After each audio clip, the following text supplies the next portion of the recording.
My name is Mrs. Chadika, and I'm giving this testimony from the United Kingdom.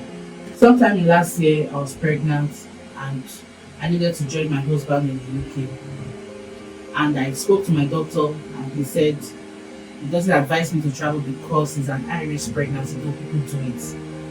I said, but I needed to travel because my visa will expire. And then he said, okay, that there's something called cervical cleavage that they do, that it will help me seal up, the area so that to avoid miscarriage. I said, okay, that's fine. So we went in for the process and we got it done. And I came over to the UK. Barely 5 days when I came in, I was traveling, I was going out with my husband and me, and then I noticed water coming out of me. I told my mother, water is coming out of me. He said, for what? I said, I don't understand, like my water had broke. He said, no, that's how it broke down. He took me to the hospital. I was admitted immediately. A series of tests and scan was done on me, and they said that I had an infection, but they don't know why. They just, maybe it's from the cervical cleavage I did from Nigeria, and they said I must terminate the pregnancy.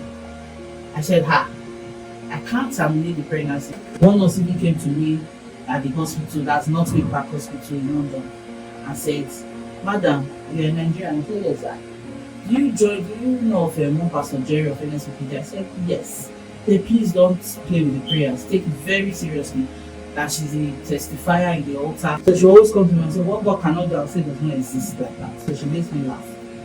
And then you need nurses, doctors who will come in and said they're giving me too much time, that it is impossible for the babies to survive. That is a two-way thing.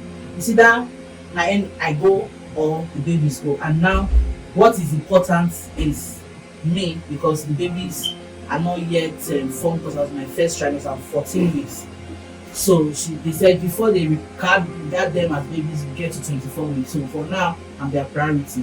So they are telling me that I have to take decision now. If not, they'll take the decision for me by taking them out without my consent. Fast forward to the next day, they said that was the time they are giving me. Now that morning, and then Papa mentioned my case that morning. I said, and that was around between October 17th to October 19th, 2022. That pregnant woman, the devil is trying to mess with the children in your womb. Do not be afraid, saith the Lord. What I have given to you has been preserved. I was just saying amen. So that fateful day, I went to the hospital. I went to the scanning room, and then when they did scan, the specialist that came in said, "Did you say you have leakage?" I said, "Yes, I have leakage." He said, "Is there water coming out of you up till now?" I said, "No, no water coming out. Are you bleeding?" He said, "So there's no sign of water leakage here."